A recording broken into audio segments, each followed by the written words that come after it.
The fluorescent lights in the bank vault cast harsh shadows across my face as I slide the small silver key into safety deposit box 847. My hands aren't shaking anymore. They stopped trembling the moment I realized what I was truly capable of. My name is Winnie Clark. I'm 42 years old, and 6 months ago I was the family joke. Today, I'm about to become their worst nightmare. Before we jump back in, tell us where you're tuning in from, and if this story touches you, make sure you're subscribed, because tomorrow I've saved something extra special for you. The metal box opens with a satisfying click, revealing documents that will change everything my family thought they knew about quiet, submissive little Winnie. Stock certificates, property deeds, and bank statements that prove I've been playing a very different game while they've been laughing at what they believed was my pathetic life. For 30 years, my family has treated me like I was mentally deficient, financially hopeless, and completely dependent on their charity. In exactly 48 hours, they're going to discover just how wrong they were about everything. The smell of burnt coffee and disappointment has permanently settled into the cramped kitchen of my childhood home in Cedar Falls, Iowa. I'm sitting at the same chipped Formica table where my family has been having the same conversation about me for the past 3 decades, as if I'm not sitting right here listening to every cruel word. Poor Winnie just can't seem to get her life together, my older sister Brenda announces to the room, her voice dripping with the fake sympathy she's perfected over the years. She's perched on the edge of the counter in her designer jeans and perfectly styled blonde hair, looking like she stepped out of a Suburban magazine spread. At 45, Brenda has built her entire identity around being the successful one, the responsible one, the one who married well and lives in the big house on Maple Street, with the perfect lawn and the luxury SUV. My younger brother Jake nods in agreement while scrolling through his phone, probably checking his latest investment portfolio, or planning his next vacation to some exotic location I could never afford. At 38, Jake inherited Dad's natural charm and business instincts, parlaying a small inheritance into a thriving construction company that's made him the golden boy of the family. "It's honestly embarrassing," he says without looking up from his screen. "I had to tell my business partners that my sister stocks shelves at the grocery store. Do you know how that makes me look?" Mom sets down her coffee mug with more force than necessary, the ceramic clinking against the table like a gavel rendering judgment. "Winnie has always been different," she says, her voice carrying the tired resignation of someone who's given up hope. "Some people just aren't built for success. We've tried to help her so many times, but she just doesn't have what it takes to make smart decisions." Dad clears his throat from his recliner in the adjoining living room, not bothering to look away from his morning talk show. "At least she's got a job," he calls out. "Could be worse. Could be living on the streets or addicted to drugs like some people her age. We should be grateful she can take care of herself at all. This is my life." This is the soundtrack that is played in the background of every family gathering, every holiday dinner, every casual visit for as long as I can remember. I am the failure, the disappointment, the cautionary tale they tell their friends' children about what happens when you don't apply yourself in school or make responsible choices. I am their charity case, their burden, their constant reminder of how genetics can be unfair. The truth is, I've been playing this role so long that sometimes I almost believe it myself. I live in a tiny one-bedroom apartment above Henderson's Market, where I've worked as a night shift stalker for the past 8 years. My car is a 15-year-old Honda Civic with rust spots and a temperamental air conditioner. My wardrobe consists mainly of clearance rack finds and hand-me-downs from Brenda that she gives me with the air of someone donating to charity. To the outside world, and especially to my family, I am exactly what I appear to be, a middle-aged woman who peaked in high school and has been sliding downhill ever since. What they don't know is that this life I've been living is the most elaborate performance art project in the history of family dysfunction. What they can't see is that every dollar I've saved from my supposedly pathetic grocery store job has been carefully invested and reinvested over the past 15 years. What they refuse to consider is that the quiet, shy sister they've been pitying and patronizing has been systematically building a financial empire, while they've been busy congratulating themselves on their obvious superiority. The turning point came when I was 27 and overheard a conversation that changed the entire trajectory of my life. I was visiting for Sunday dinner, sitting in this same kitchen, when I heard Brenda talking to Jake in the hallway about their inheritance plans. Obviously, when Mom and Dad pass away, we'll have to take care of Winnie's portion, Brenda was saying in that conspiratorial whisper she uses when she thinks she's being discreet. She'll just blow it on something stupid or get scammed by some con artist. We'll need to set up some kind of trust or something where we control her money and just give her an allowance. Jake had laughed. That cruel laugh that cuts through you like broken glass. Honestly, it would probably be kinder to just put her in some kind of assisted living situation. She's never going to be able to take care of herself properly. At least then we wouldn't have to worry about her embarrassing the family anymore. I sat frozen in that kitchen chair, a forkful of mashed potatoes halfway to my mouth, as I realized that my family didn't just think I was unsuccessful. They thought I was mentally incapable. They were already planning to take control of my inheritance because they genuinely believed I was too stupid to manage my own finances. They were discussing my future like I was a child, or someone with a developmental disability, not a grown woman who simply hadn't chosen the same path they had. That night, I went home to my tiny apartment and made a decision that would change everything. If my family wanted to treat me like I was financially incompetent, I would let them. I would be the perfect cover story for what I was really doing. I would be so convincingly hopeless with money that no one would ever suspect I was actually building wealth. I would be their pity case while secretly becoming everything they thought I could never be. The plan started small. I opened my first investment account with $500 I had saved from working overtime shifts at the store. I told my family I had spent the money on a vacation to Branson, Missouri, complete with fabricated stories about terrible hotel rooms and overpriced tourist attractions. Meanwhile, I was studying financial markets with the intensity of someone preparing for medical school boards. I discovered I had a natural intuition for reading market trends and identifying undervalued stocks. While my family was discussing my latest supposed financial disasters over Sunday dinner, I was quietly buying shares in companies that would triple in value over the following years. When they asked about my money, I would create elaborate stories about expensive car repairs, emergency medical bills, or lending money to fictional friends who never paid me back. The grocery store job became my perfect cover. My family knew exactly how much money I made because they never missed an opportunity to remind me how little it was. 42 years old and still making minimum wage, Jake would say with a shake of his head. I made more than that when I was 16 and working summers at Dad's shop. What they didn't know was that I had negotiated my way into the night shift supervisor position, which came with a significant pay increase they never thought to ask about. I also picked up additional income through freelance bookkeeping work for small businesses, telling my family I was just helping out friends as favors.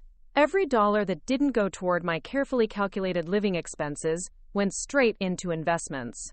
I lived in that tiny apartment not because I couldn't afford better, but because it maintained the illusion of financial struggle. I drove the aging Honda not because I couldn't buy a newer car, but because showing up to family gatherings in anything nice would have raised questions I wasn't ready to answer. I shopped at thrift stores and accepted Brenda's hand-me-downs not because I had to, but because it reinforced their perception of my economic status. The hardest part wasn't the sacrifice or the deception. It was listening to their endless commentary about my failures without being able to defend myself. It was sitting through lecture after lecture about financial responsibility from people who had no idea I was outperforming their investment portfolios by significant margins. It was watching them pat themselves on the back for their generosity while they treated me like a charity case who should be grateful for their condescension. Brenda would bring me leftovers from her dinner parties, presenting them like precious gifts. "I thought you might enjoy some real food for once," she would say, as if I was surviving on ramen noodles and desperation. Jake would occasionally slip me a $50 bill to help with expenses, always with the air of someone performing a noble act of charity.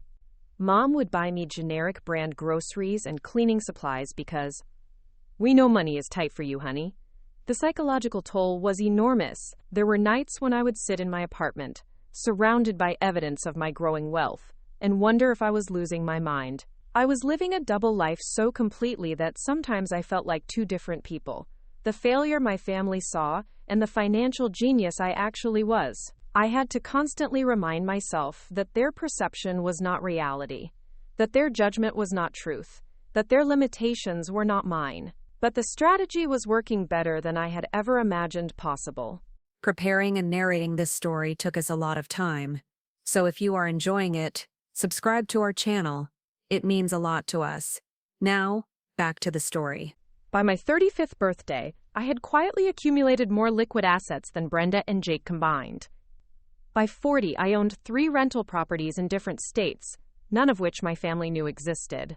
I had created a complex web of investments, trusts, and business entities that generated passive income far exceeding what I made at the grocery store. I had become exactly the kind of financially independent woman they insisted I could never be, all while maintaining the perfect disguise of failure. The irony was exquisite. While they were busy feeling superior and planning how to manage my eventual inheritance, I was becoming wealthier than any of them had ever dreamed of being. While they worried about my ability to take care of myself, I was building the kind of financial security that would allow me to take care of myself for several lifetimes. While they pitied my modest lifestyle, I was choosing simplicity as a strategy, not accepting it as a limitation. The psychological power of their underestimation became my greatest asset. They stopped paying attention to what I was actually doing because they were so convinced they already knew what I was capable of. They stopped asking detailed questions about my life because they assumed there was nothing interesting to discover. They gave me the ultimate gift that any covert operation could ask for: complete invisibility through their own arrogance and prejudice. Last month, everything changed when I overheard another conversation that made me realize it was time to end this charade once and for all. I was supposed to be helping Mom clean out the basement storage room, but I had gone upstairs to get some garbage bags when I heard my siblings talking in the kitchen. What I heard made my blood run cold and my resolve crystallize into something diamond hard.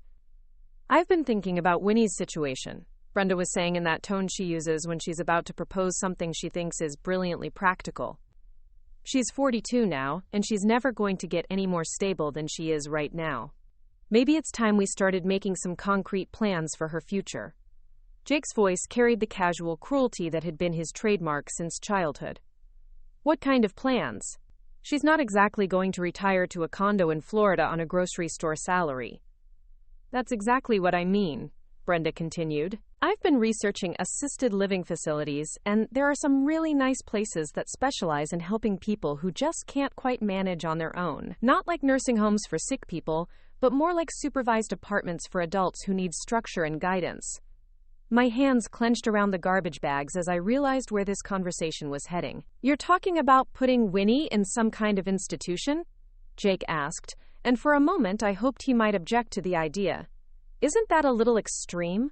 "It's not an institution," Brenda said with the patience of someone explaining something obvious to a child. "It's just a place where she would have supervision and support. She could still work at the grocery store if they have transportation, but she'd have meals provided and someone to help her manage her finances and make sure she's taking care of herself properly." Mom's voice joined the conversation, and the casual way she discussed my future, like I was a problem to be solved, made my chest tight with rage. "I think Brenda might be right. We can't take care of Winnie forever, and she's clearly not going to figure out how to be independent on her own. At least this way we'd know she was safe and supervised." "How much would something like that cost?" Jake asked, and I could hear the calculator running in his mind. "Well, that's the thing," Brenda replied, and I could practically hear the smile in her voice. "The places I've been looking at are actually quite reasonable. Around $3,000 a month for everything included. We could split it 3 ways, so it would only be $1,000 each. Think about it as an investment in our peace of mind." The silence that followed was filled with the sound of my world crashing down around me. My family wasn't just planning to manage my inheritance, they were planning to institutionalize me. They had convinced themselves that I was so incompetent, so incapable of taking care of myself, that I needed to be placed in supervised housing like someone with a severe mental disability. "Actually," Jake said slowly, "that might solve a lot of problems. I'm tired of having to explain to people why my sister is stocking shelves at 42. And Brenda's right, we can't worry about her forever. If she was somewhere safe and supervised, we could finally stop feeling guilty about her situation." That was the moment I decided the game was over. That was the moment I realized that 15 years of playing their victim had been enough. They wanted to put me down like I was some kind of damaged animal that needed to be humanely contained for everyone's benefit. They were ready to spend $3,000 a month to warehouse me somewhere so they wouldn't have to be embarrassed by my existence or feel responsible for my future. I walked back down to that basement storage room and continued sorting through old boxes like nothing had happened. But inside, something fundamental had shifted. The hurt and anger I had been carrying for so long crystallized into something much more powerful. The absolute certainty that it was time for the truth to come out. Not gradually, not gently, but all at once, in a way that would shatter every assumption they had ever made about me. They thought I needed to be managed and controlled because I was incapable of taking care of myself. They were about to discover that I had been taking care of myself so well that I could financially destroy all of them without breaking a sweat.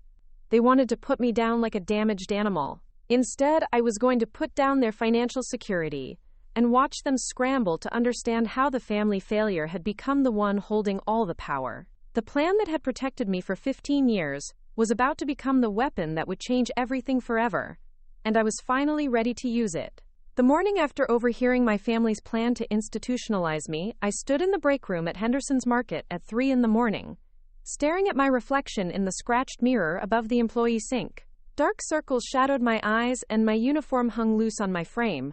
I had lost weight over the past few weeks without realizing it, the stress of maintaining my double life finally taking its physical toll. For the first time in 15 years, I allowed myself to really see the woman looking back at me, not the character I had been playing for my family's benefit. The fluorescent lights buzzed overhead, casting that sickly green pallor that makes everyone look like they're dying. Around me, the familiar sounds of the night shift continued. The hum of refrigeration units, the distant clatter of shopping carts, the soft beeping of the self-checkout machines running their automated cycles. This place had been my sanctuary and my prison for 8 years, the perfect cover for a life my family could never imagine I was capable of living. I pulled out my phone and opened the banking app that my family didn't know existed. The numbers that appeared on the screen still sometimes surprised me, even though I checked them obsessively. Total liquid assets, $2, 7 million. Investment portfolio value, $4. 1 million. Real estate equity, $1, 8 million. Net worth, $8, 6 million. I was worth more than my parents' house, Jake's construction business, and Brenda's suburban palace combined. I was worth more than most people would see in several lifetimes of work. And my family wanted to put me in supervised housing because they thought I couldn't manage $3,000 a month. The absurdity of it should have been funny, but instead it felt like swallowing broken glass. How had I let this go on for so long? How had I convinced myself that protecting their feelings was worth sacrificing my own dignity? How had I become so addicted to their underestimation that I forgot I didn't actually have to live in this cage I had built for myself? My supervisor, Margaret Chen, appeared in the doorway of the break room, her kind eyes taking in my obvious distress with the practiced concern of someone who had been managing night shift workers for 20 years. Margaret was one of the few people in my life who saw me as competent and valuable, someone who trusted me with responsibilities and treated me like an adult. She had no idea about my secret financial life, but she respected the intelligence and work ethic I displayed within the confines of the grocery store. "Winnie, honey, you look like you haven't slept in a week," she said, settling into the plastic chair across from me with her usual cup of coffee that could probably power a small vehicle. "Everything okay at home? Family troubles?" I almost laughed at the understatement. "Something like that, Margaret. Just trying to figure out some complicated family dynamics." She nodded with the understanding of someone who had navigated her own share of difficult relatives. Family can be the hardest thing in the world to deal with because they think they know you better than you know yourself. Sometimes the people who are supposed to love us the most are the ones who keep us trapped in old versions of ourselves that don't fit anymore. Her words hit me like a physical blow because they articulated something I had been feeling but couldn't name. My family wasn't just underestimating my capabilities. They were actively invested in keeping me small, because my success would challenge their entire understanding of themselves and their place in our family hierarchy. If quiet, pathetic Winnie turned out to be the most financially successful person in the family, what did that say about their own achievements? What did that say about their judgment, their intelligence, their right to feel superior? "Margaret," I said slowly, testing the words before I spoke them. What would you do if you discovered that people you loved had been planning to make major decisions about your life without consulting you? Decisions based on assumptions that were completely wrong? She leaned back in her chair, her expression growing more serious. Well, that would depend on how wrong they were, and how major the decisions were. Are we talking about something that could be cleared up with a conversation, or something that would require more dramatic action? I thought about my family's casual discussion of my future, their easy assumption that I would go along with whatever they decided was best for me. I thought about 15 years of playing a role that had become so convincing that even I sometimes forgot it was a performance. I thought about safety deposit box 847 and the documents that could prove everything I had accomplished while they were busy pitying me. The assumptions are completely wrong, and the decisions would change the entire course of my life, I said. And I don't think a conversation would be enough to convince them that they're wrong. They're too invested in being right. Margaret studied my face with the sharp intelligence that had made her an excellent manager despite having no formal business education. Winnie, I've known you for 8 years, and you're one of the smartest, most capable people I've ever worked with. If someone is underestimating you that badly, they either don't know you very well, or they don't want to know you. Either way, that's their problem, not yours. After my shift ended, I drove home through the empty streets of Cedar Falls as the sun painted the sky in shades of pink and gold. The small Iowa town looked peaceful and ordinary in the morning light, with its neat rows of houses and well-maintained parks, its churches and schools and local businesses that had served the same families for generations. This was the world my family understood, a world where success was measured in obvious ways: the size of your house, the newness of your car, the prestige of your job, the respect of your neighbors. What they couldn't comprehend was that I had built a different kind of success, one that operated outside their traditional markers and expectations. I had created wealth through patience and intelligence rather than inheritance and connections. I had built financial independence through careful planning rather than lucky breaks and family advantages. I had become everything they insisted I could never be, but I had done it so quietly and strategically that they couldn't see it even when the evidence was right in front of them. My apartment above the market looked exactly the same as it had the day I moved in 8 years ago. Same second-hand furniture, same clearance rack curtains, same collection of yard sale dishes and thrift store decorations. But as I climbed the narrow staircase to my front door, I saw it differently than I had just hours before. This wasn't my real home. It was a stage set for a play I had been performing for so long that I had forgotten I was acting. Inside, I made coffee in the same chipped mug I had used for years and sat at my small kitchen table with my laptop open to investment accounts my family would never believe existed. The contrast was jarring, sitting in this shabby apartment while reviewing a portfolio that most financial advisors would envy. I owned stock in companies my family had heard of, rental properties in cities they had never visited, and investment vehicles they wouldn't understand if I spent hours explaining them.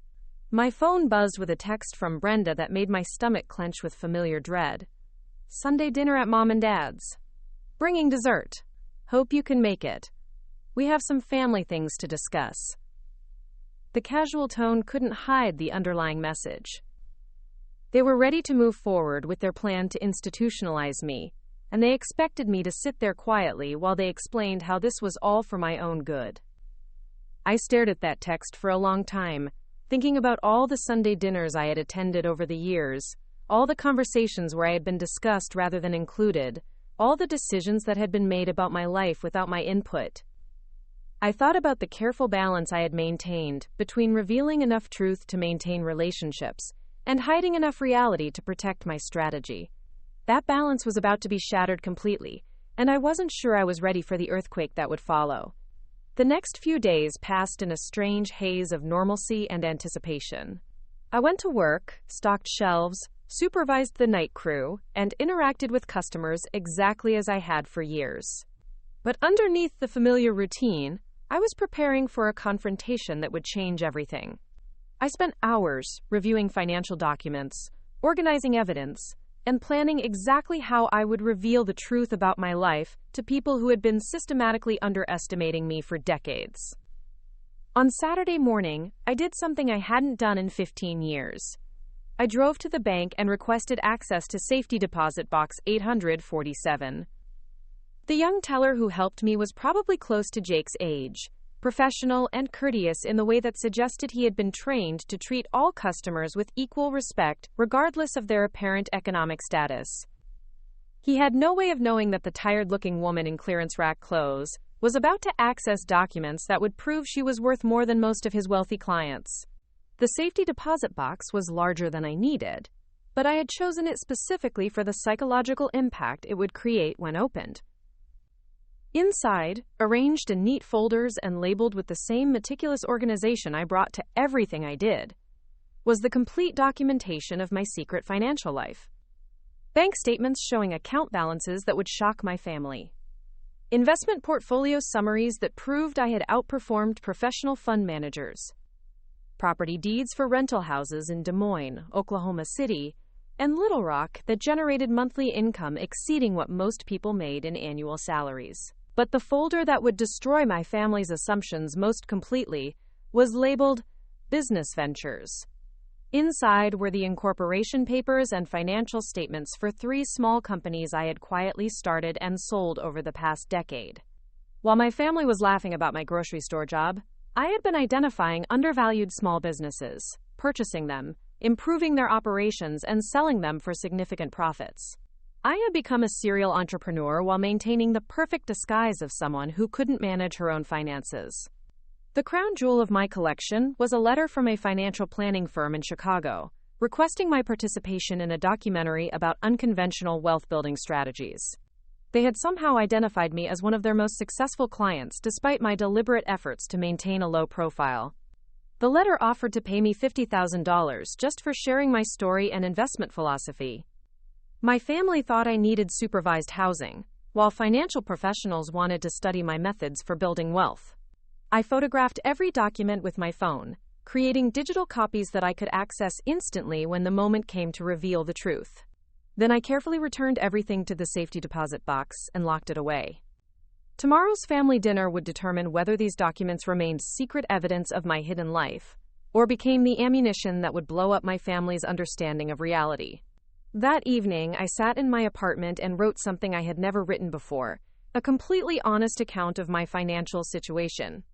Not the fiction I had been crafting for 15 years, not the carefully constructed narrative of struggle and failure that had protected my privacy, but the truth about what I had accomplished and how I had done it.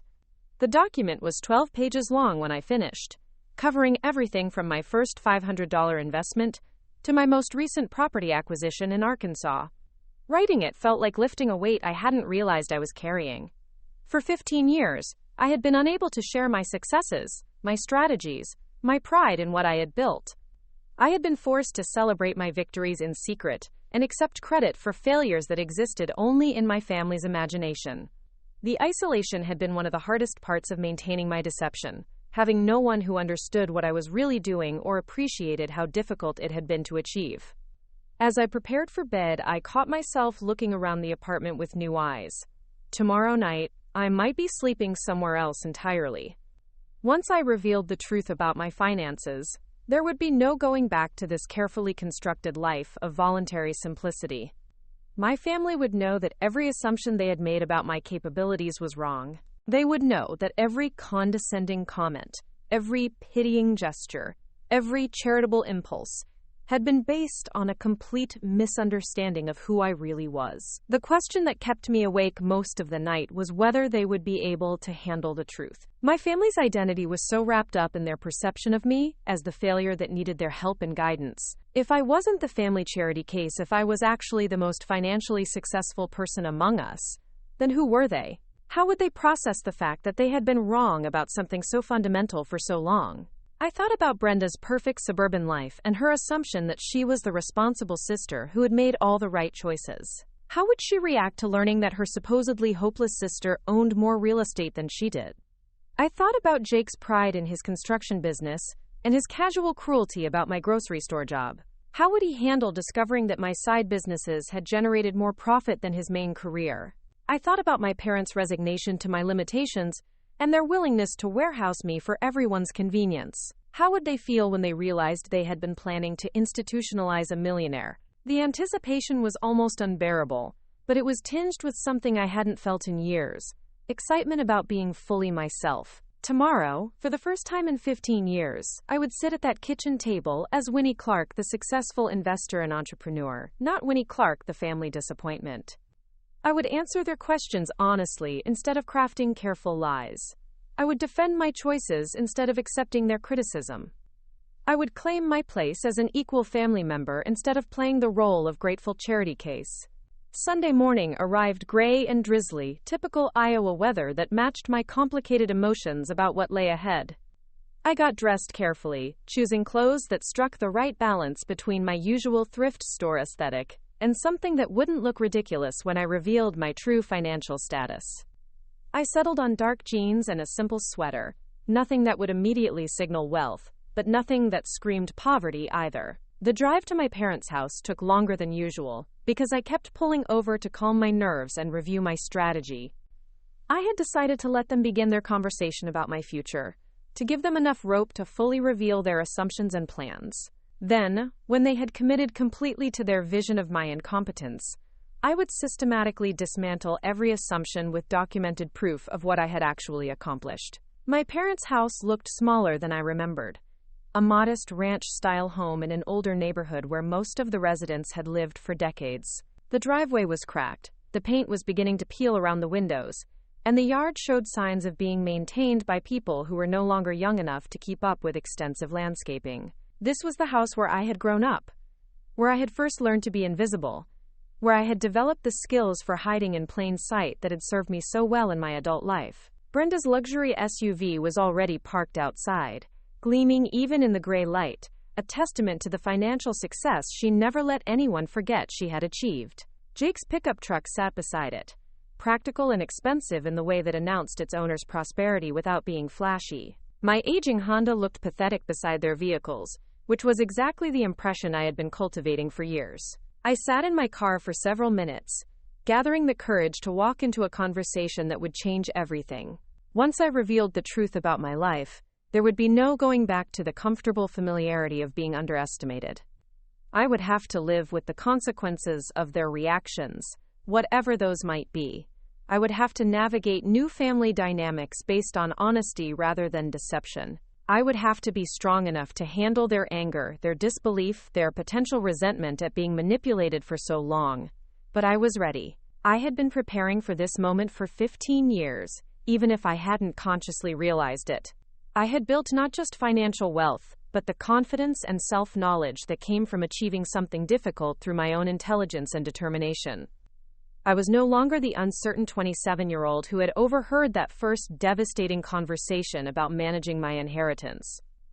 I was a successful businesswoman who had been hiding in plain sight, and it was time to step out of the shadows and claim my place in the light. I grabbed my purse, which contained printed copies of my most significant financial documents, and walked up the familiar sidewalk to the front door. The smell of pot roast and tension greeted me as I stepped inside, along with the sound of my family's voices discussing something in the kitchen. Their conversations stopped abruptly when they heard me enter, which told me they had been talking about me again. "Winnie!" Mom called out with forced cheer. "Come join us. We were just talking about family things." I hung my coat in the front closet and took a deep breath. Family things indeed. They had no idea that everything they thought they knew about their family was about to change forever. The kitchen looked exactly as it had my entire life. Same linoleum floors, same outdated appliances, same chipped countertops that had witnessed thousands of family conversations. But today it felt different, charged with the electricity of an approaching storm. Brenda and Jake were seated at the table with cups of coffee and expressions that suggested they had been plotting. Mom was bustling around the kitchen with nervous energy, and Dad's voice carried from the living room where he was watching his usual Sunday morning news programs. "Sit down, honey," Mom said, gesturing to my usual chair at the table. "We wanted to talk to you about some ideas we've been having." I settled into the familiar seat, noting how my siblings exchanged glances that were clearly meant to communicate something I wasn't supposed to understand. The condescension was so automatic, so unconscious, that I wondered if they even realized they were doing it. They had been treating me like a child for so long that it had become their default mode of interaction with me.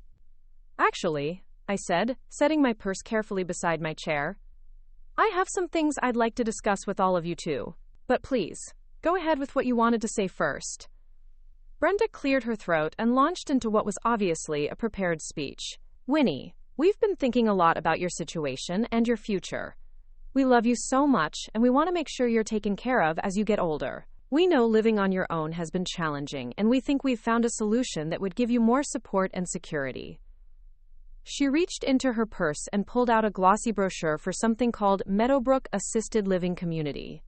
The photographs showed smiling middle-aged people, engaged in supervised activities, eating meals in a communal dining room, and living in small apartments that looked like glorified dorm rooms. The marketing copy emphasized safety, supervision, and support for adults who needed help managing the complexities of independent living. It's not like a nursing home, Jake added quickly, clearly anticipating objections. It's more like an apartment complex with extra services. You'd have your own space, but there would be people to help you with things like meal planning, budgeting, transportation, and making sure you're staying healthy and safe. My parents had joined us at the table, and the united front they presented was both touching and infuriating. They genuinely believed they were solving a problem and helping someone they loved. They had no idea they were discussing imprisoning a millionaire because they had convinced themselves she was mentally incompetent. The cost is very reasonable, Brenda continued, and we've already talked about how we can split the expenses so it won't be a burden on any one person. It would actually give us all peace of mind knowing that you're in a safe environment with professional support. Mom reached across the table and patted my hand with the gentle condescension she had perfected over the years. We know this might seem overwhelming, sweetheart, but we really think this could be the answer to a lot of problems. You wouldn't have to worry about paying bills or managing your money anymore. Everything would be taken care of for you. The silence that followed was heavy with expectation. They were waiting for me to react with gratitude, or maybe confusion, or perhaps tearful resistance, that they would gently overcome with logical arguments about why this was best for everyone. They were prepared for several possible responses, but they weren't prepared for what actually happened. I laughed. Not a bitter, sarcastic laugh, but genuine amusement at the cosmic absurdity of the situation. Here I was being offered supervised housing by people who had no idea I could buy the entire Meadowbrook facility without dipping into my principal investments. They were worried about my ability to manage money while I was sitting on a portfolio that generated more passive income than their combined salaries. I'm sorry, I said, trying to control my laughter. It's just that this conversation is not going the way I expected it to. My family exchanged concerned glances. Clearly, they had interpreted my amusement as some kind of psychological break, further evidence that I needed the professional supervision they were proposing. Winnie, Dad said gently, we know this is a big change to consider, but we really think it would be the best thing for you. You've been struggling on your own for so long, and this would give you the support you need. I reached into my purse and pulled out the folder of financial documents I had prepared. Before we continue this conversation, I said, my voice steady and calm, I think there are some things about my situation that you don't understand. Some things I probably should have told you a long time ago. I placed the first document on the table between us, a bank statement showing a checking account balance of $247,000. This is my main operating account. I keep enough here to cover about 6 months of expenses and investment opportunities. The silence that followed was deafening.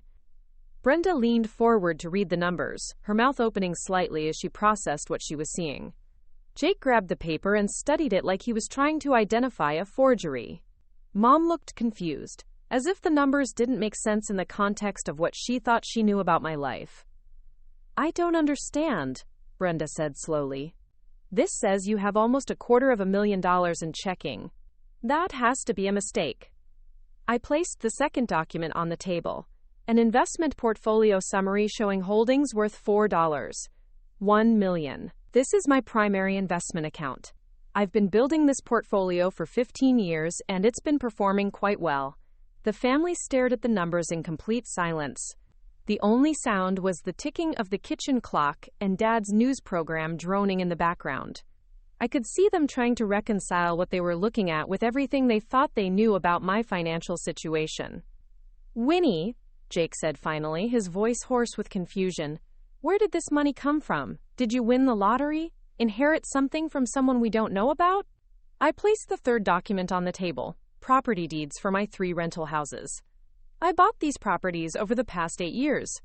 They generate about $12,000 a month in rental income after expenses. I've been reinvesting most of that income, which is how the portfolio has grown so quickly. Brenda was shaking her head like she could make the documents disappear through sheer force of will. This is impossible. You work at a grocery store. You drive a 15-year-old car. You live in a tiny apartment above the market. How could you possibly afford to buy investment properties? The grocery store job has been my cover, I said simply. Along with the apartment, the old car, and everything else you've been interpreting as evidence of my financial failure. I've been living below my means and investing the difference for 15 years. While you've been feeling sorry for me, I've been building wealth. The shock on their faces was gradually giving way to something that looked like anger. I could see them processing not just the financial information, but the implications of what I was telling them. If this was all true, then every assumption they had made about me was wrong. Every pitying comment, every charitable gesture, every condescending piece of advice had been based on a complete misunderstanding of reality. You've been lying to us, Mom said, her voice barely above a whisper. For 15 years you've been pretending to be poor while you were actually rich? I've been protecting my privacy, I corrected. And protecting myself from exactly the kind of assumptions and judgments that led to this conversation about putting me in supervised housing. I placed the final document on the table, the letter from the Chicago financial planning firm, requesting my participation in their documentary. This is from last month. They want to interview me about unconventional wealth-building strategies. Apparently, I've attracted attention in financial circles for the returns I've generated through small business investments. Jake picked up the letter and read it twice before setting it down with shaking hands.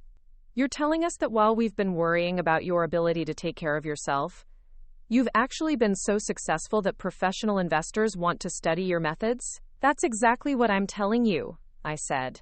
The woman you've been planning to institutionalize is worth more than $8 million and has been featured in financial publications for her investment acumen. The sister you've been pitying owns more real estate than both of you combined. The daughter you've been treating like a charity case could buy and sell this entire neighborhood without affecting her liquidity. The silence that followed was the sound of a family's understanding of itself completely collapsing.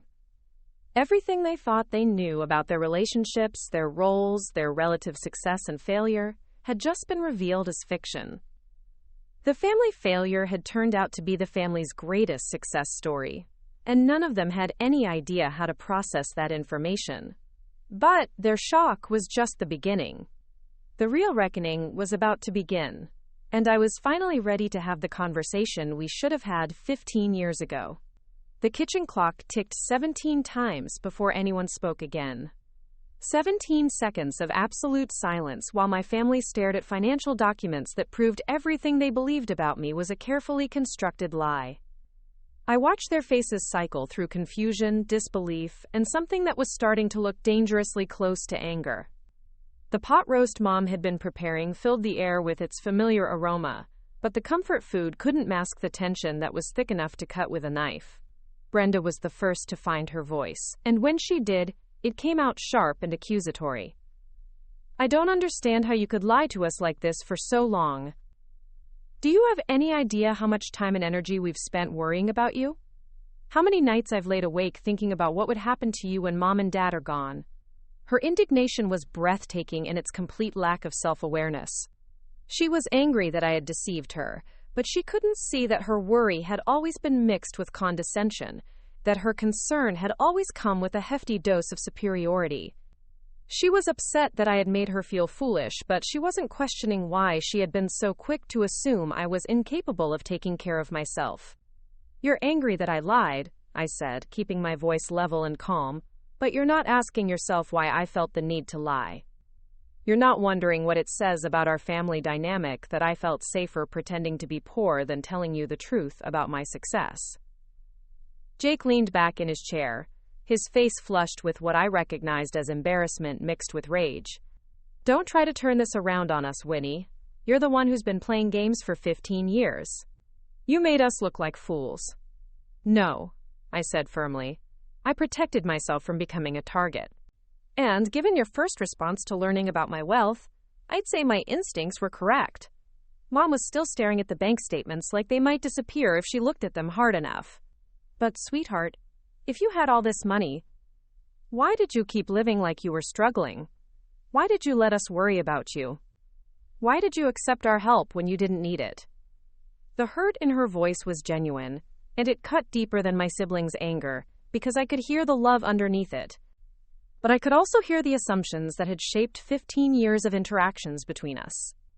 She was asking why I had accepted their help, but she wasn't asking why they had assumed I needed it. She was questioning my choices, but not examining the judgments that had made those choices necessary. "I lived the way I did because it allowed me to build wealth without interference," I explained. "And I accepted your help because refusing it would have raised questions I wasn't ready to answer. Every time you brought me leftovers or slipped me money, you were reinforcing your own assumptions about my situation. I was letting you believe what you wanted to believe." Dad finally joined the conversation from his recliner, his voice carrying the bewilderment of someone whose entire worldview had just been shattered. "But Winnie, honey, we were trying to help you. We thought you needed our support. If you were doing so well on your own, why didn't you just tell us?" I looked around the table at these people I loved, these people who had shaped my entire understanding of myself and my place in the world, and I realized that even now, even with the evidence spread out before them, they still didn't understand what they had done to me. They were focused on my deception, but they couldn't see the reasons behind it. They were hurt by my lies, but they weren't examining the truths that had made those lies necessary. "I didn't tell you because every conversation we've ever had about my life has been based on the assumption that I'm not capable of making good decisions," I said. "Every piece of advice you've given me, every expression of concern, every gesture of help, has come from the belief that I'm fundamentally less competent than the rest of you. You didn't want to support me. You wanted to manage me." Brenda's face was getting redder by the minute, and I could see her struggling between the shock of my revelations and her need to maintain her position as the responsible sister. "That's not fair, Winnie.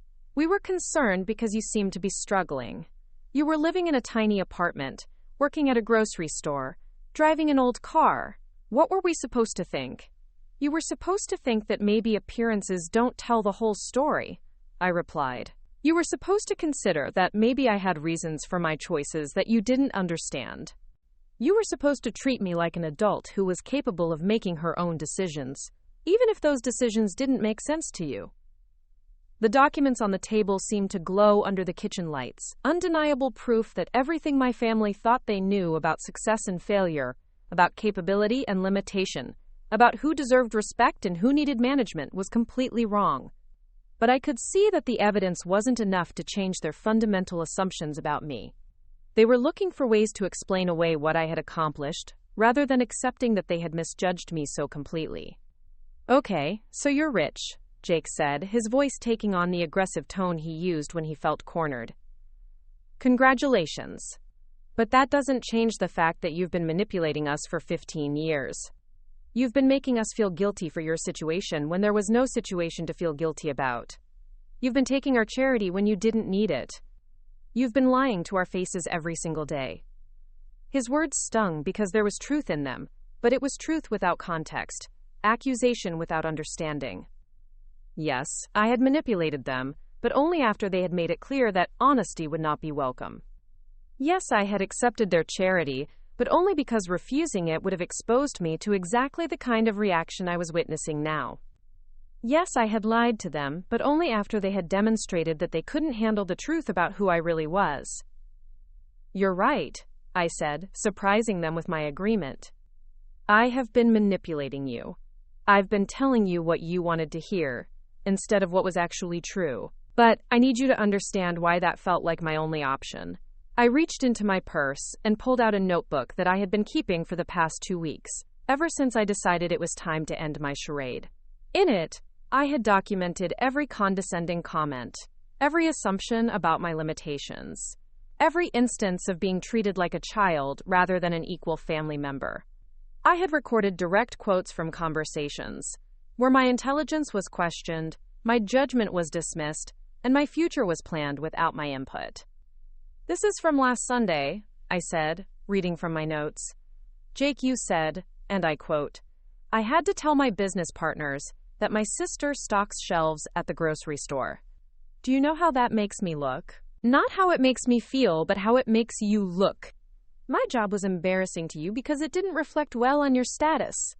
Jake's face went pale as he heard his own words repeated back to him. "I didn't mean it like that." "This is from 3 weeks ago," I continued, turning the page. "Brenda, you said, 'Poor Winnie just can't seem to get her life together.' Some people just aren't built for success." You weren't expressing concern for my well-being. You were establishing your superiority by contrasting your success with my supposed failure. Brenda opened her mouth to object, but I held up my hand and kept reading. "This is from last month. Mom, you said, Winnie has always been different. She just doesn't have what it takes to make smart decisions. And Dad, you agreed by saying at least she's got a job. We should be grateful she can take care of herself at all. You were discussing me like I was a family pet who had learned to use the litter box." The silence that followed was different from the shocked quiet after my financial revelations. This was the uncomfortable silence of people being confronted with their own behavior, their own words, their own assumptions, laid bare in a way that made denial impossible. "You want to know why I didn't tell you the truth?" I asked, closing the notebook and looking each of them in the eye. "Because every single conversation we've had about my life has been based on the premise that I'm not smart enough, not capable enough, not responsible enough to be treated as an equal. You've spent 15 years telling me, in hundreds of different ways, that I'm less than you are, and then you're surprised that I didn't trust you with information that would challenge your understanding of yourselves?" Mom was crying now, tears streaming down her face as she began to understand the full scope of what had happened in our family. "Oh, Winnie, we never meant to make you feel that way. We were just trying to help." "I know you meant well," I said gently, because I could see that her pain was genuine. "But meaning well isn't the same as doing well. Your help always came with judgment.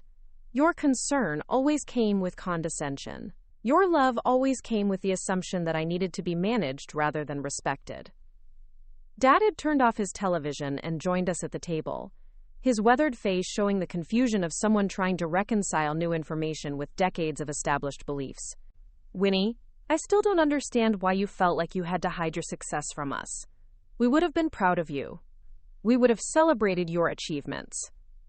His words were sincere, but they revealed how completely he missed the point. He thought the problem was my secrecy, not the attitudes that had made secrecy necessary.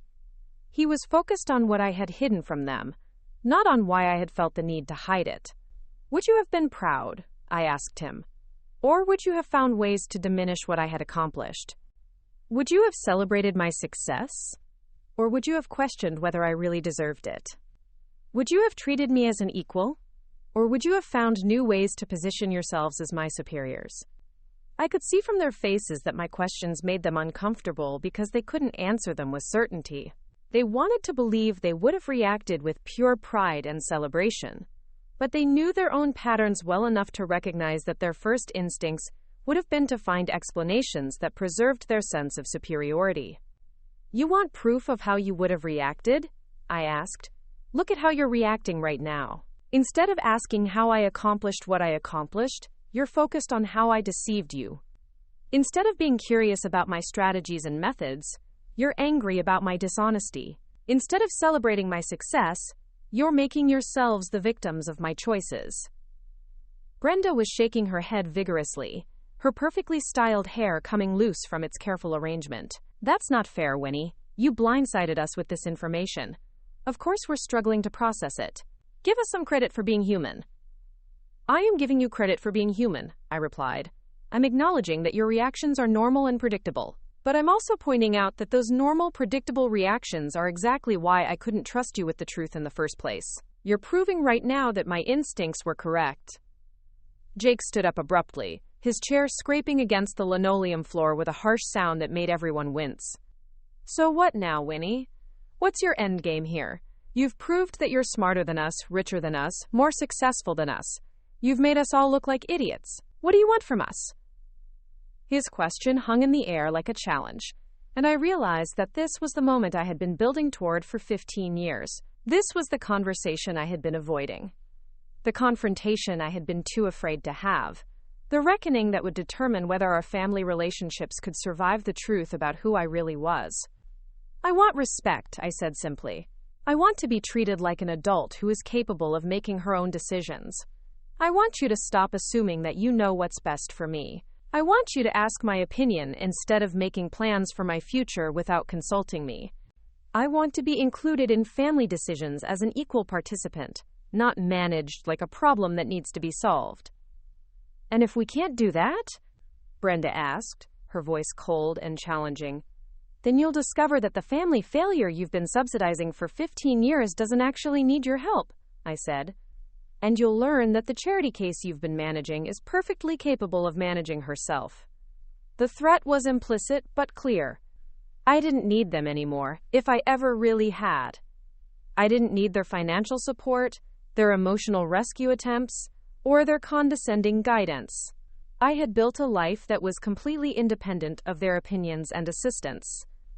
If they couldn't adjust their treatment of me to match the reality of who I was, then I could simply walk away from their dysfunction and live my life without their interference. Mom reached across the table and grabbed my hand, her grip tight with desperation.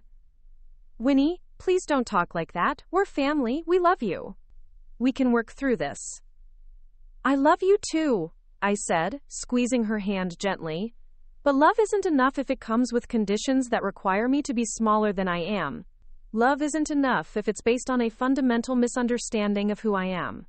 Love isn't enough if it requires me to accept being treated as less capable, less intelligent, and less worthy of respect than everyone else in this family.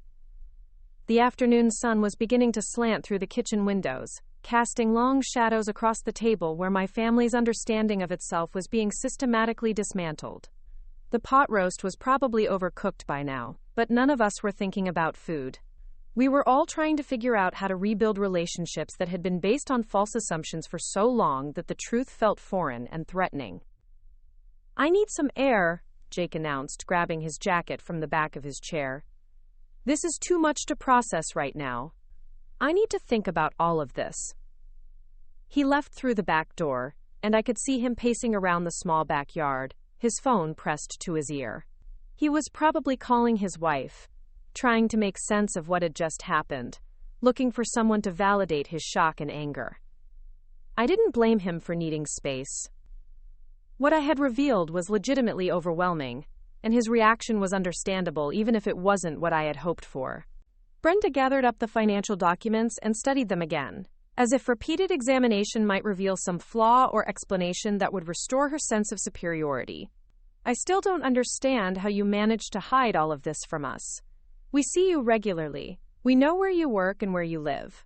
How could you possibly have been making these kinds of investments without us knowing? Her question revealed that she was still thinking about my success as something that needed to be explained away rather than celebrated. She was looking for the trick, the secret, the lucky break that would allow her to maintain her belief that she was fundamentally more capable than I was. She couldn't accept that I had simply been better at building wealth than she had been. I managed it by being very careful about what information I shared and how I shared it, I explained. When you asked about my money, I told you stories about car repairs and emergency expenses that never actually happened. When you offered me financial help, I accepted it graciously and then invested it along with my own savings. When you gave me advice about budgeting and saving, I nodded and agreed while following my own much more sophisticated financial strategies. So every conversation we've had about your finances has been a complete fabrication? She asked, her voice rising with indignation. Every conversation we've had about my finances has been carefully managed to protect information you had proven you couldn't handle responsibly, I corrected. You never asked the right questions because you never considered that I might have answers you didn't expect. Dad was looking older than I had ever seen him, the weight of this revelation aging him visibly as he struggled to reconcile the daughter he thought he knew with the woman sitting across from him. Winnie, help me understand something. If you were doing so well financially, why did you keep accepting our help? Why did you let us pay for things when you could afford them yourself? His question was fair, and it was one I had been asking myself as I prepared for this conversation. The answer was complicated, and not entirely flattering to any of us. I accepted your help because refusing it would have raised questions I wasn't ready to answer, I said. But also because your help always came with control. You didn't just give me money. You gave me money along with lectures about how I should spend it, advice about how I should manage my life, and assumptions about what I was capable of handling. Accepting your help was easier than fighting your need to manage me. That's not fair, Mom protested. We were trying to teach you, trying to help you learn to be more responsible. You were trying to maintain control, I replied gently but firmly. Every lesson came with the assumption that I didn't already know what you were trying to teach me. Every piece of advice came with the belief that I wasn't capable of figuring things out on my own. You weren't helping me learn. You were reinforcing your own sense of superiority. The kitchen felt smaller somehow, as if the weight of our conversation was pressing in on us from all sides. The familiar space where I had eaten thousands of meals, had hundreds of conversations, and absorbed decades of subtle messages about my place in the family hierarchy now felt like the setting for a trial, where everything was being examined and questioned. Brenda set down the financial documents and looked at me with an expression I couldn't quite read. Okay, let's say you're right about everything. Let's say we have been condescending and controlling. Let's say we have underestimated you and treated you unfairly. What happens now? How do we move forward from here?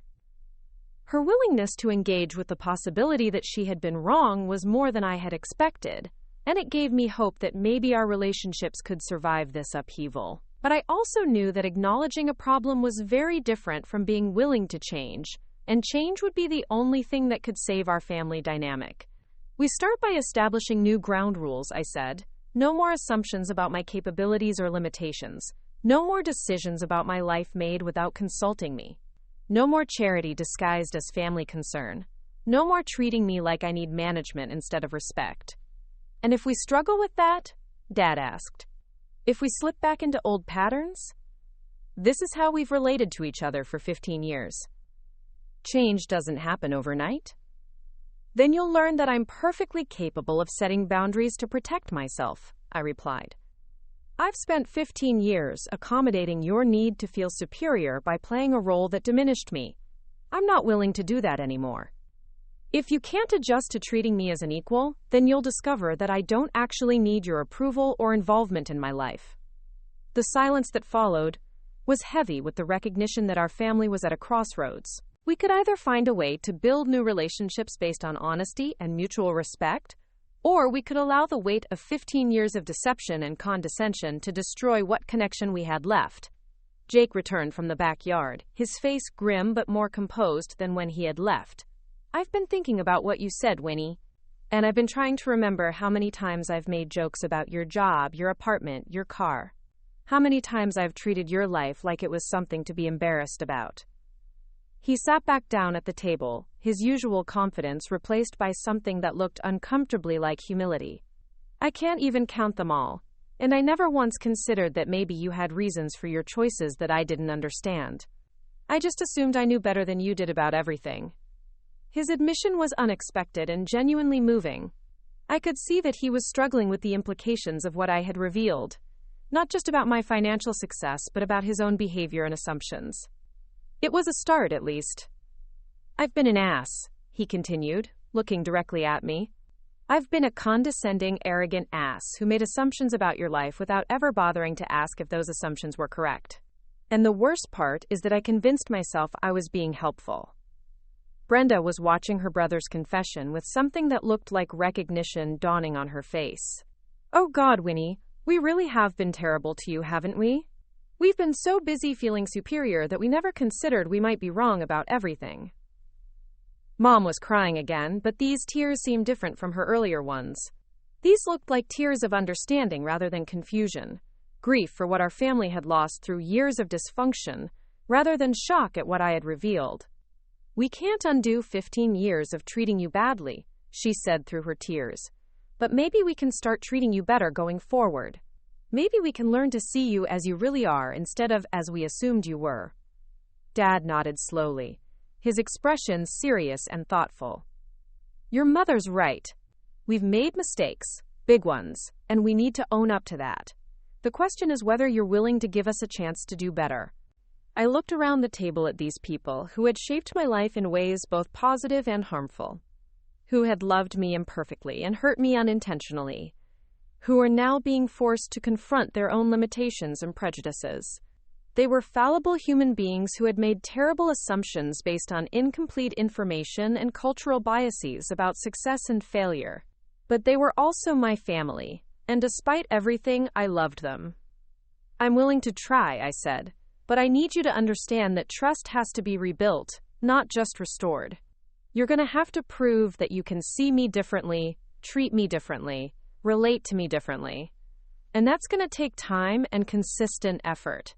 We can do that, Brenda said, though I could hear the uncertainty in her voice. We want to do that. We want to have a real relationship with you, not the one-sided thing we've been doing. Then we start now, I said. We start by having an honest conversation about what I've been doing with my life, what my plans are for the future, and how our family can function as a group of adults who respect each other's autonomy and judgment. For the first time in 15 years, I was about to have an honest conversation with my family about who I really was and what I had accomplished. For the first time in my adult life, I was going to be able to share my successes, my strategies, my pride, and what I had built. For the first time since I overheard that devastating conversation about managing my inheritance, I was going to be treated as an equal member of my own family. The transformation was going to be difficult for all of us, but as I looked around that familiar kitchen table, seeing my family begin to grapple with the reality of who I was versus who they thought I was, I felt something I hadn't experienced in years. Hope that our relationships could become honest, respectful, and genuine. The woman who had been playing the role of family failure was finally ready to step into her true identity as the family's greatest success story. And after 15 years of hiding in plain sight, I was finally ready to let them see me clearly. 6 months later, I stood in the conference room of Clark Property Management, the company I had quietly incorporated 3 weeks after my family dinner revelation, watching my attorney finalize the purchase of Henderson's Market. The irony was perfect. I was buying the grocery store where I had worked night shifts for 8 years, the job my family had used as evidence of my failure, the position that had provided the perfect cover for building an empire they never suspected existed. The seller, Mrs. Henderson, was a kind woman in her 70s who had been running the market for 40 years and was ready to retire. She had no idea that the quiet night shift supervisor who had been stocking her shelves was about to become her successor, or that the transaction was being funded entirely by investments I had made while my family pitied my supposed poverty. The final papers are ready for your signature, Miss Clark, my attorney said, sliding the documents across the mahogany table. Once you sign these, you'll be the official owner of Henderson's Market, along with the 3 apartment units above the store and the adjacent parking lot. I signed my name with the same Mont Blanc pen I had bought myself as a celebration gift after my first $1 million milestone, a luxury I had hidden from my family, along with everything else that might have suggested financial success. But today there was no need for concealment. Today I was signing documents as the person I had always been but had never been allowed to reveal. A successful businesswoman who made strategic decisions with confidence and clarity. The transformation in my family relationships had been gradual but profound. The weeks following our kitchen table confrontation had been awkward and sometimes painful, as we all learned to navigate new dynamics based on honesty rather than assumption. Margaret Chen, my supervisor, had been genuinely sorry to see me go, and her farewell had been one of the most bittersweet moments of my transition. I always knew you were destined for bigger things, Winnie, she had said, giving me a hug that felt like benediction. You have a mind for business that most people would kill for. I hope whatever you're moving on to appreciates what a rare find you are. If she only knew that what I was moving on to was buying the entire store where we had worked together for 8 years, along with expanding my real estate portfolio and launching the property management company that would oversee my growing collection of rental properties across 3 states. The purchase of Henderson's Market was both practical and symbolic. Practically, it was an excellent investment opportunity, a profitable business with an established customer base, prime real estate in a developing area, and multiple revenue streams from retail sales, apartment rentals, and property appreciation. But symbolically, it represented the complete inversion of my family's understanding of success and failure, capability and limitation. The grocery store job they had seen as evidence of my inability to achieve anything meaningful was becoming the foundation of a business empire that would generate more wealth than any of them had ever imagined possible. The apartment where I had lived in supposed poverty was becoming part of a real estate portfolio that would provide passive income for generations. The humble night shift position they had been embarrassed to acknowledge was revealing itself as the cover for financial strategies that professional investors wanted to study and emulate. My phone buzzed with a text from Jake, who had become surprisingly supportive of my business ventures once he understood what I was actually doing. Heard through the grapevine that you might be making some big moves today. Proud of you, sis. Let me know if you need any construction work done on your new properties. The message would have been impossible to imagine 6 months ago, when Jake was making jokes about my pathetic career and worrying about how my failures reflected on his reputation. Now he was actively looking for ways to collaborate with my business expansion, treating me as a peer and potential partner rather than a charity case who needed his pity. Brenda had sent a similar message earlier that morning, along with a referral to an accountant who specialized in small business management and a recommendation for a commercial insurance agent she thought might be helpful. The sister who had once researched supervised housing options for me was now providing professional networking support for my entrepreneurial activities. Even my parents had surprised me with their evolving perspective on my success. Dad had called the night before to tell me how proud he was that I had built something substantial through my own intelligence and hard work, acknowledging that he had been wrong to assume I wasn't capable of major achievements. Mom had been asking detailed questions about my investment strategies, genuinely curious about financial concepts she had previously dismissed as too complicated for family conversation. The transformation hadn't been without its challenges. There had been moments of tension when old patterns reasserted themselves, when someone slipped back into condescending language or made assumptions about my capabilities that reflected outdated thinking. But we had developed systems for addressing these lapses, and everyone seemed genuinely committed to building healthier relationships based on mutual respect and accurate understanding. The most difficult aspect of the transition had been learning to trust my family with honest information about my life and plans. After 15 years of carefully managing what they knew about my situation, sharing real details about my business activities and financial goals felt vulnerable and risky. But gradually, as they proved they could handle the truth without trying to control or manage my decisions, I had become more comfortable with transparency. Last month, I had told them about my plan to purchase Henderson's Market, expecting skepticism or concern about the risks involved in business ownership. Instead, they had asked thoughtful questions about my market research, my financing arrangements, and my long-term strategy for expanding the business. They had treated me like a competent adult who was capable of making informed decisions about significant investments. The attorney finished organizing the paperwork and handed me the keys to my new business, with a smile that suggested she understood the significance of this moment beyond the simple real estate transaction. Congratulations, Miss Clark. You're now the owner of a thriving business and some prime commercial real estate. I think you're going to do very well with this investment. As I drove home from the closing, taking a route that passed through the neighborhood where I had grown up, I thought about the conversation that had started this entire journey 15 years ago. Brenda and Jake discussing how they would need to manage my inheritance because I was too incompetent to handle money responsibly, planning my future as if I were a child who needed supervision rather than an adult who deserved autonomy. If they could see me now, signing million-dollar purchase agreements and making strategic business decisions that would affect dozens of employees and hundreds of customers, would they recognize the person they had so thoroughly underestimated?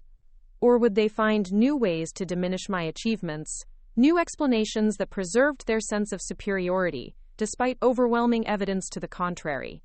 But I didn't need to wonder about their reactions anymore, because they had already seen me clearly and adjusted their understanding accordingly.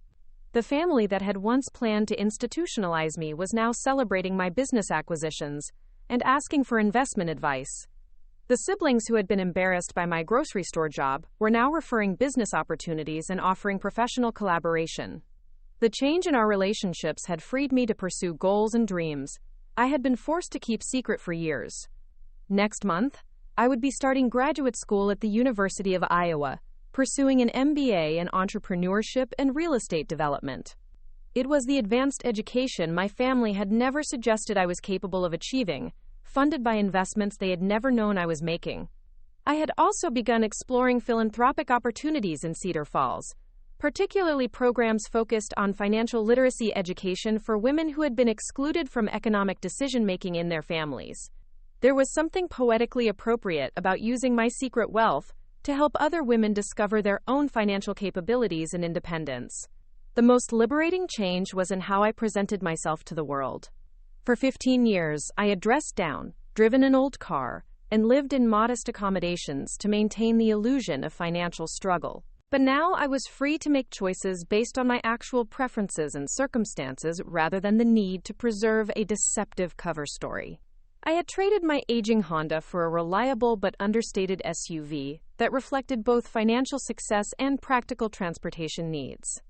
I had moved from the tiny apartment above the market to a beautiful house in the historic district of Cedar Falls, a property I purchased with cash and renovated according to my own tastes rather than budget constraints. My wardrobe had evolved from clearance rack finds and hand-me-downs to quality clothing that reflected my professional status and personal style. Nothing flashy or ostentatious, but garments that fit properly and made me feel confident and competent rather than apologetic and diminished. The psychological impact of these changes had been profound. For years, I had been surrounded by visual reminders of the limitations I was pretending to accept. Physical evidence of the failure I was performing for my family's benefit.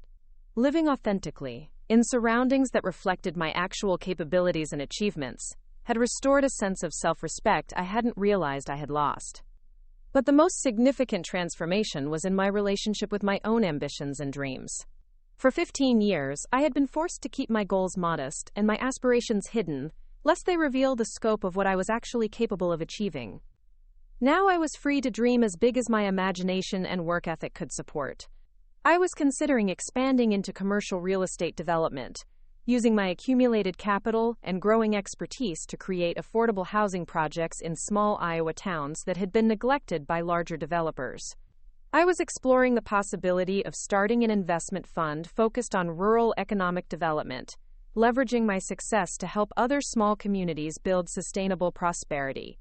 Most importantly, I was no longer hiding my intelligence, my knowledge, or my capabilities from anyone. In business meetings, I spoke with authority about market trends and financial strategies. In social situations, I shared my opinions and expertise without apologizing for knowing things my conversation partners didn't know. In family gatherings, I claimed my rightful place as an equal participant, rather than a problem to be managed. The woman who had spent 15 years playing the role of family failure had emerged as the family's greatest success story. But more than that, she had emerged as herself. The real Winnie Clark, without apology or disguise, without diminishment or deception, without the need to make herself smaller to accommodate other people's limitations and prejudices. That evening, my entire family gathered at my new house for dinner, the first time we had all been together in my space rather than always meeting in our childhood home. The symbolism wasn't lost on any of us. We were relating to each other as adults, in a setting that reflected my actual status and achievements, rather than their assumptions about my limitations. Jake brought his wife and kids, who were fascinated by the renovations I had done and impressed by the size and elegance of the house their Aunt Winnie had somehow afforded. Brenda arrived with a bottle of expensive champagne and genuine enthusiasm about celebrating my business acquisition. My parents came bearing a housewarming gift and expressions of pride that felt authentic rather than patronizing. "I have to admit," Dad said as we toured the house, "when you started telling us about your investments and business plans, part of me thought it was too good to be true. Not because I didn't think you were capable," he added quickly, "but because it was such a complete reversal of everything I thought I knew about your situation." Mom nodded in agreement, running her hand along the granite countertops in my renovated kitchen. "It's still hard for me to reconcile the daughter who let us bring her leftovers with the daughter who owns multiple businesses and investment properties. But I'm learning that people are more complex than we sometimes give them credit for. The daughter who let you bring her leftovers and the daughter who owns multiple businesses are the same person," I reminded them gently. I didn't become successful after you found out about my money. I was successful while you were bringing me leftovers.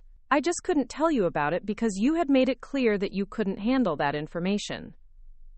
Brenda was examining the financial magazines I now kept openly on my coffee table, publications I had been reading secretly for years while pretending to struggle with basic money management. Looking back, there were probably signs that we missed, she said thoughtfully. Things that didn't quite add up about your financial situation. But we were so convinced we knew who you were, that we explained away anything that didn't fit our assumptions. That's exactly right, I agreed. You saw what you expected to see, and ignored what didn't match your preconceptions. It's a very human tendency, but it can be dangerous when it prevents you from seeing people clearly. Jake was studying the business plan I had framed and hung in my home office, a document outlining my 5-year expansion strategy for Clark Property Management. This level of planning and analysis is incredible, Winnie. I thought I was pretty good at business planning for my construction company, but this is graduate level, strategic thinking. How long have you been developing skills like this? About 15 years, I said with a smile. I've been taking online courses, attending seminars, reading everything I could get my hands on about investment strategies and business development. I just had to do it all secretly because I knew you wouldn't take it seriously if you thought I was trying to educate myself about financial matters. The conversation that followed was unlike any we had ever had as a family. For the first time, they asked detailed questions about my methods and strategies, genuinely curious about how I had accomplished what I had accomplished. For the first time, I was able to share my knowledge and experience without having to hide my expertise or apologize for knowing things they didn't know. I told them about the first investment I had made with $500 and a hunch about a small tech company that seemed undervalued. I explained how I had taught myself to read financial statements and analyze market trends, how I had identified undervalued properties in emerging neighborhoods, how I had built a network of contractors and property managers who helped me maintain and improve my rental investments. They listened with fascination and respect, asking follow-up questions that showed they were taking me seriously as a business expert rather than humoring me as a family member with delusions of competence. The difference was subtle but profound. The difference between being patronized and being valued, between being managed and being respected. I keep thinking about all the advice we gave you over the years, Mom said during dessert. All those lectures about budgeting and saving and being more responsible with money. You must have been laughing at us internally. I wasn't laughing, I said honestly. I was protecting myself. Every piece of advice you gave me came with the assumption that I didn't already know what you were trying to teach me. Every lecture about financial responsibility came with the belief that I was irresponsible. It was easier to nod and agree than to defend knowledge you weren't ready to acknowledge I possessed. Dad shook his head ruefully. We really did make a mess of things, didn't we? We were so busy trying to fix problems that didn't exist that we created problems that did exist. But we're fixing it now, Brenda said firmly. We're learning to see you clearly and treat you appropriately. And you're teaching us things about business and investing that we never would have learned otherwise. It's like gaining a sister I never knew I had. As the evening wound down and my family prepared to leave, each of them made a point of expressing their pride in what I had accomplished, and their gratitude for my patience as they learned to relate to me differently. The transformation in our relationships wasn't complete. 15 years of dysfunctional patterns don't disappear overnight, but it was real and substantial and growing stronger every day. After they left, I stood in my kitchen, washing dishes in my own dishwasher in my own house that I had bought with money I had earned through my own intelligence and hard work. The contrast with my former life was so stark, it still sometimes felt surreal. Instead of lying awake worried about financial security, I fell asleep making plans for business expansion. Instead of hiding my capabilities, I was celebrated for my expertise. Instead of being managed and controlled, I was respected and consulted. The journey from family failure to family success story had been long and sometimes painful, but it had taught me invaluable lessons about the difference between being loved and being respected, between being helped and being controlled, between being protected and being imprisoned. I had learned that sometimes the people who love us most can hurt us most deeply, not through malice but through their inability to see us clearly. But I had also learned that relationships can be transformed when people are willing to confront their own assumptions and prejudices, when they choose growth over comfort and truth over familiar fiction. My family had proven they were capable of seeing me differently when presented with evidence that challenged their preconceptions, and they had chosen to build new relationships based on accurate understanding, rather than clinging to old patterns based on false assumptions. Most importantly, I had learned that my own self-worth wasn't dependent on their recognition or approval. I had built wealth, developed expertise, and created success entirely independent of their opinions or assistance. Their acknowledgement of my achievements was gratifying, but it wasn't necessary for my achievements to be real and valuable. The grocery store where I had worked night shifts for 8 years was now mine, along with the apartments where I had lived in voluntary simplicity while building an empire my family never suspected existed. The job they had seen as evidence of my failure had become the foundation of my greatest success. The life they had pitied had been revealed as the cover for accomplishments they could barely comprehend. Tomorrow, I would begin implementing my expansion plans for Henderson's Market, starting with renovations that would increase both its retail appeal and its profitability. Next month, I would start graduate school, pursuing an education I could finally afford to complete without hiding my resources or apologizing for my ambitions. Next year, I would launch my real estate development company, using my accumulated wealth to create affordable housing in communities that had been forgotten by larger developers.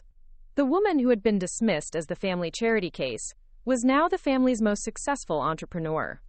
The sister who had been scheduled for supervised housing was now providing financial advice to the siblings who had planned to manage her inheritance.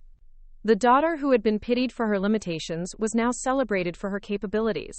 But more than any external recognition or family reconciliation, I was finally free to be fully myself. No more hiding my intelligence, concealing my achievements, or diminishing my capabilities to make other people comfortable. No more playing roles that required me to be smaller than I was, or accepting treatment that was beneath what I deserved. I was Winnie Clark, successful businesswoman, real estate investor, and strategic thinker who had built a multi-million-dollar empire while her family was busy underestimating her. I was the proof that assumptions about people's capabilities are often wrong, that appearances can be deceiving, and that the quiet ones who seem to be struggling might actually be the ones who have figured it all out. The family failure had become the family success story. But more importantly, the woman who had been forced to hide her light under a bushel was finally free to let it shine as brightly as she was capable of shining. And after 15 years of voluntary invisibility, visibility felt like the greatest triumph of all. Up next, you've got 2 more standout stories right on your screen. If this one hit the mark, you won't want to pass these up. Just click and check them out.